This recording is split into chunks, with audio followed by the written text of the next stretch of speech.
চালানী মাছত ফৰ্মেলিনৰ উপস্থিতিত এটা উদ্বেগজনক তথ্য সন্মুখলৈ আহিছে। সৰ্বাধিক 15% ফৰ্মেলিনৰ উপস্থিতি চালানী মাছত ধৰা পৰিছে।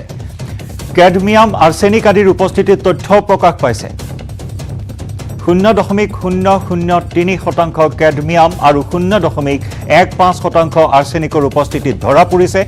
উল্লেখযোগ্য যে নগাঁও কলেজৰ প্ৰাণী বিজ্ঞান বিভাগে পৰীক্ষা কৰিছিল, গৱেষণা কৰিছিল। বজাৰত উপলব্ধ চালানী মাছত বিষাক্ত পদাৰ্থৰ উপস্থিতি এই গৱেষণা তথা পৰীক্ষাত ধৰা পৰিছে। 3 মাহজোৰা অধ্যয়নত বিস্ফোৰক তথ্য উন্মোচিত হৈছে।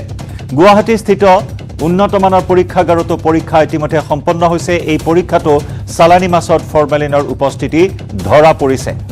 জনস্বাস্থ্যৰ প্ৰতি ভাবুকিৰ সৃষ্টি কৰি চালানী মাছত ফৰ্মেলিন ব্যৱহাৰ কৰি আহিছে। উল্লেখযোগ্য যে 2018 চনতো ফৰ্মেলিনযুক্ত চালানী মাছৰ বিৰুদ্ধে গুৱাহাটী মহানগৰীত মাৰাথন অভিযান চলোৱা হৈছিল, ব্যাপক অভিযান চলোৱা হৈছিল। কিন্তু সেই চালানী মাছত পুনৰ ফৰ্মেলিনৰ উপস্থিতি ধৰা পৰিছে, যি এই মুহূৰ্তত চিন্তিত কৰি তুলিছে সকলোকে। সৰ্বাধিক 15% ফৰ্মেলিনৰ উপস্থিতি চালানী মাছত ধৰা পৰিছে। কেৱল ফৰ্মেলিনে নহয়, কেডমিয়াম আৰ্ছেনিক আদিৰ উপস্থিতিত তথ্য প্ৰকাশ পাইছে। নগাঁও কলেজৰ প্ৰাণী বিজ্ঞান বিভাগৰ পৰীক্ষা এয়া। বজাৰত উপলব্ধ চালানী মাছত বিষাক্ত পদাৰ্থৰ উপস্থিতি সন্দৰ্ভত বিগত 3 মাহ ধৰি অধ্যয়ন কৰিছিল, গৱেষণা কৰিছিল, যি গৱেষণাত এই বিস্ফোৰক তথ্য উন্মোচিত হৈছে। গুৱাহাটীস্থিত উন্নতমানৰ পৰীক্ষাগাৰতো ইতিমধ্যে পৰীক্ষা সম্পন্ন হৈছে।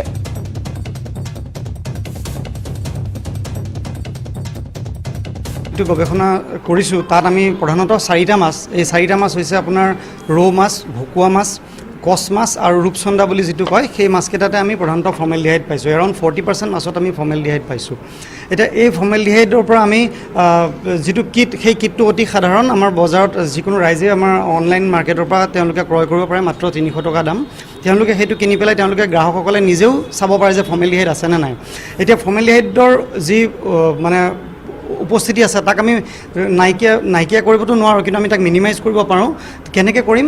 মাছবিলাক কটাৰ পিছত আমি সাধাৰণতে ভালকৈ ধুওঁ, কিন্তু আমি সৰহ পৰিমাণে নিমখ পানীত যদি কিছু সময়ৰ কাৰণে 15-20 মিনিটৰ কাৰণে যদি আমি তিয়াই থওঁ, তেতিয়াহ'লে তাত ফৰ্মেলডিহাইডৰ প্ৰাদুৰ্ভাৱ যথেষ্টখিনি কমি যাব বুলি আমি আশা কৰিব পাৰোঁ।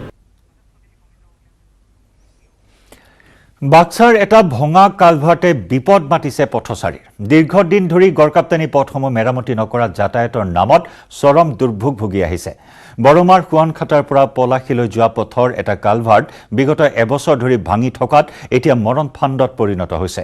বিগত এবছৰে কালভাৰ্টটো মেৰামতি কৰিবলৈ বিভাগীয় কৰ্তৃপক্ষক আবেদন জনোৱাৰ পাছতো আজিলৈকে কোনো সুফল নাপালে ৰাইজে। এই ভঙা কালভাৰ্টৰ ওপৰেৰে দৈনিক শ শ ছাত্ৰ ছাত্ৰীয়ে যাতায়াত কৰিছে। সেয়ে চৰকাৰক কালভাৰ্টটো শীঘ্ৰেই মেৰামতি কৰি দিবলৈ অনুৰোধ জনাইছে স্থানীয়